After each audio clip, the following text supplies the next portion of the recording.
ముందుగా వేదిక టీవీ ప్రేక్షకులకు స్వాగతం. వేదిక టీవీ చేపడుతున్న సర్వే ఏదైతే ఉందో ఇది కేవలం ప్రజల అభిప్రాయాలు మాత్రమే. వేదిక టీవీ అభిప్రాయం కాదు. నిజాన్ని నిర్భయంగా ప్రజలతో మాట్లాడి చర్చించడానికి వేదిక టీవీ ఎల్లప్పుడూ కృషి చేస్తుంది. ఇందులో భాగంగా ఈరోజు సూర్యాపేట జిల్లాకు రావడం జరిగింది. మరి ఈ సూర్యాపేటలో ఉన్నటువంటి ఆర్టీసీ బస్ స్టాండ్కి చాలా గ్రామాల నుంచి ప్రజలు నేరేడుచెర్ల, భీమారం, కోదాడ, తుంగతుర్తి, ఖమ్మం, తొర్రూరు, మహబూబాబాద్ నుంచి ప్రజలు ఇక్కడికి రాకపోకలు సాగిస్తుంటారు. మరి ఇక్కడికి వచ్చిన ప్రజలతో మాట్లాడి కాంగ్రెస్ హయాంలో రేవంత్ రెడ్డి గారి పాలన విధి విధానాలు ఏ విధంగా జరుగుతున్నాయి, మరి అలాగే రేవంత్ రెడ్డి గారు ప్రవేశపెట్టిన ఈ 6 గ్యారెంటీలు లబ్ధిదారులకు ఏ విధంగా లబ్ధి చేకూరుతున్నాయి, మరి అలాగే గతంలో కేసీఆర్ గారి పాలన విధి విధానాలు ఎలా జరిగాయి అనే విషయాన్ని వాళ్ళ అభిప్రాయం ద్వారా తెలుసుకునే ప్రయత్నం చేద్దాం. రిపోర్టర్ కార్తిక్ గౌడ్, వేదిక టీవీ. నమస్తే సార్, మీ పేరు సార్? నా పేరు పెదపంగ చక్కరి సోమవారం. ఏం చేస్తుంటారు సార్? నేను వ్యవసాయం పని చేస్తాను. గ్రామం, మండలం? గ్రామ మండలం నేడుచెర్ల, సోమవారం గ్రామం. సీఎం రేవంత్ రెడ్డి గారి పాలనపై మీ అభిప్రాయం ఏంటి సార్? ఏముంది ఆయన చేసే పనులు ఏమి నస్తాయి. 6 గ్యారంటీలు అన్నాడు, అది అన్నాడు, ఇది అన్నాడు. రైతు బంధు లేదు, మన రైతు బీమ్ లేదు, కళ్యాణ లక్ష్మి అవి అయినాడు, అవి లేవు. ఆడవాళ్ళకు మాత్రం మంచిగా బస్సులు ఎక్కి నల్గొండ, హైదరాబాదు, మిర్యాలగూడెం తిరగమని చెప్పిండు. ఇక అంతే, ఏం లేదు.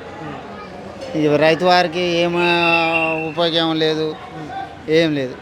భూమి పట్టాలన్నాడు, అది పెట్టాలన్నా అది కూడా లేదు. నాది ఇంకా 30 గుంటలు అంత ఉంది ఎక్కేది, అది ఎక్కలేదు, నడకలేదు. అంతే. మరి గతంలో కేసీఆర్ గారి పాలనపై మీ అభిప్రాయం ఏంటి? కేసీఆర్ మంచిగానే చేసిండు, ఆయన పనులు మంచిగానే ఉంది, మంచిగానే అనిపిస్తుంది. ఈయన చేసే పనులు మాత్రం అది అన్నాడు, ఇది అన్నాడు, ఏదీ లేదు, ఏం లేదు. Thank you sir. నమస్తే సార్. నమస్కారం అండి. మీ పేరు సార్? నా పేరు మొహమ్మద్ సమీర్ పాషా. ఏం చేస్తుంటారు సార్? నేను ట్రావెల్స్. గ్రామం, మండలం? నాదా టౌనే, మిర్యాలగూడ. సీఎం రేవంత్ రెడ్డి గారి పాలనపై మీ అభిప్రాయం ఏంటి సార్? అంటే పాలనపై అభిప్రాయం అంటే పాలన అయితే బాగాలేదంటే కరెంటు గురించి కానీ, వాటర్ గురించి కానీ, పొలాలు రైతుల గురించి కానీ, వాటర్ ఫెసిలిటీ అయితే లేదు. గతంలో కేసీఆర్ పాలన చూసుకుంటే ఇప్పటికి చూసుకుంటే సరే ఆయన ఏదో మంచి చేసిండు, ఈయన ఏదో చెడు చేసిండు అని కాదు. 24 గంటల కరెంట్ అనేది కేసీఆర్ ప్రభుత్వం ఉన్నప్పుడు, టీఆర్ఎస్ ప్రభుత్వం ఉన్నప్పుడు ఇచ్చింది. ఇప్పుడు ఊర్లలో తీసుకుంటే కరెంటు పొద్దుగాల 6ంటికి పోయి 10ంటికి వస్తుంది.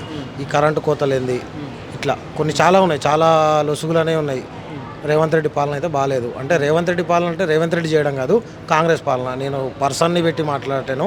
గత ప్రభుత్వం, ఈ ప్రభుత్వం గురించి మాట్లాడుతున్నా. గత ప్రభుత్వంలో చేసినవి చాలా బెనిఫిట్స్ ఉన్నాయి. కళ్యాణ లక్ష్మి కానీ, ఇంటింటికి నల్లా కానీ, 24 గంటల కరెంటు కానీ, ఉచిత కరెంటు పెట్టిండు. ఉచిత కరెంటు పెట్టి కట్ చేయమని చెప్పిర్రా. పవర్ కట్లు ఉన్నాయి. ఇవాళ రేపు చూసుకుంటే పల్లెటూళ్ళకి పోతే మోటార్లు రావట్లేదు 24 గంటలు. గత ప్రభుత్వం చేసిన దాంట్లో కంటే ఈ ప్రభుత్వం 100కి 100% పోయింది, ఫెయిల్ అయిపోయింది, విఫలం అయిపోయింది. వచ్చే ఎన్నికల్లో తెలుస్తుంది ఈయన మంచి చేసిండా, గత ప్రభుత్వం మంచిగా చేసిందా అనేది తెలుస్తుంది. అది ఇంకొకటి ఏంటంటే ఇప్పుడు మనకు కళ్యాణ లక్ష్మి ఉంది. పేదలు పెళ్ళిళ్ళు చేసుకుంటే కళ్యాణ లక్ష్మి 1,116 రూపాయలు ఇస్తున్నాడు. రేవంత్ రెడ్డి గారు ఏం చెప్పారు అంటే, కాంగ్రెస్ ప్రభుత్వం ఏం చెప్పింది మనకు, మా ప్రభుత్వం పాలనలోకి వస్తే మేము కళ్యాణ లక్ష్మితో పాటు 1 తులం బంగారం ఇస్తున్నారు. ఈ రోజుకి కూడా ఇది మే నెల రాబోతుంది. మే నెల వరకు కూడా ఒక 100 అప్లికేషన్లలో 2 అప్లికేషన్లకు డబ్బులు పడ్డాయి, మిగిలిన వాళ్ళకు పర్లేదు. రైతు బంధు పట్టించుకుంటే తెలంగాణ కేసీఆర్ అంటే గత ప్రభుత్వం అప్పులు చేసిందా చేయలేదా పక్కకు పెడితే, అప్పులు ఉన్నాయి, ఆస్తులు కూడా ఉన్నాయి. అప్పులు అనేది పక్కకు పెడితే, అప్పులు పక్కకు పెడితే మనకు ప్రభుత్వానికి రైతులకు ఏం చేయాలి ఏందనేది రైతు బంధు. ఇంకోటి మనకు ఒడ్లు ఐకేపీ సెంటర్లు. గత ప్రభుత్వం చాలా మంచిగా ఉంది, కానీ ఈ ప్రభుత్వం వచ్చి సంవత్సరం కావట్లేదు, చాలా విఫలమైపోయిందని అయితే నేను చెప్తున్నాను. మరి గతంలో కేసీఆర్ గారి పాలనపై మీ అభిప్రాయం ఏంటి?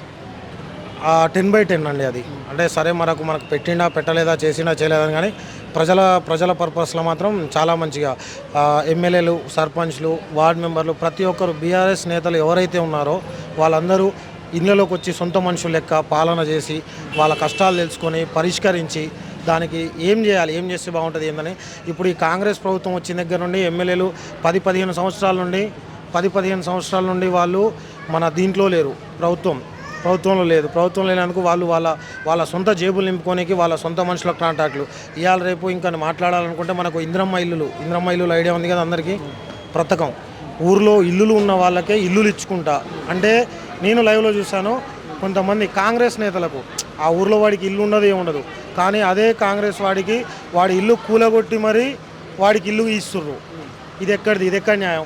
అంటే ఈ కాంగ్రెస్ పాలన అటువంటిది ప్రజాపాలన కాదు. వాళ్ళ సొంత కార్యకర్తలు, వాళ్ళ ఎమ్మెల్యేలు వాళ్ళు జేబులు నింపుకోవడానికి వచ్చిన ప్రభుత్వం అని అయితే నేను కెమెరా సాక్షిగా చెప్తున్నా. Thank you sir. Thank you so much. నమస్తే అమ్మ.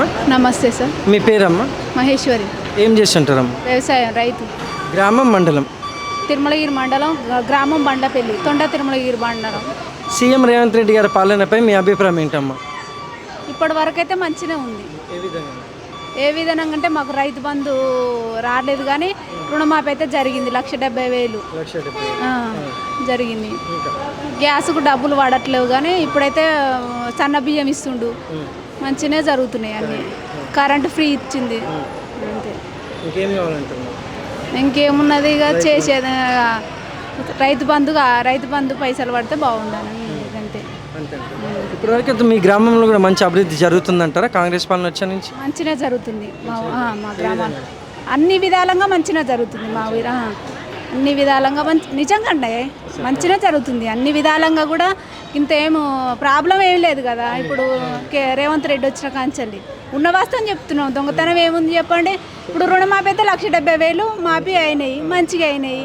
ఇప్పుడు మనకు గ్యాస్ ఉచితంగా అంటే 900 అయ్యి అంటే 500 నిమ్మలంగా పడతాయేమో.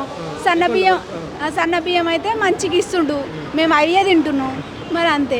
మరి గతంలో కేసీఆర్ గారి పాలనపై మీ అభిప్రాయం ఏంటమ్మా? తను కూడా మంచిగా చేసిండు, ఆయన కూడా బాగానే చేసిండు. ఆయన ఏం తక్కువ ఏం చేసిండు చెప్పండి. ఆయన కూడా కాకపోతే ఆయన చేసేది ఆయన చేసిండు, ఈయన చేసేది ఈయన చేస్తుండు, మంచిగా చేస్తుండు.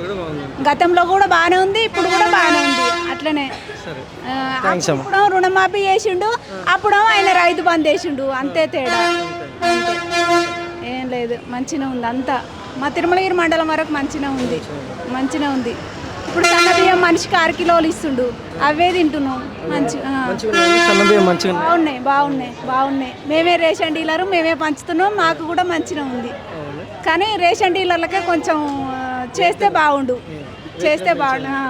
మాకు ఒక అది జాబ్ లెక్క కానీ జీతం లెక్క వేస్తే బాగుండు. కమిషన్ అని అంటాడు కానీ జీతం లెక్క వేస్తే బాగుండు అని అనుకుంటున్నాం. అంతే, మాకు ఏం లేదు. థ్యాంక్స్ అమ్మా. Thank you.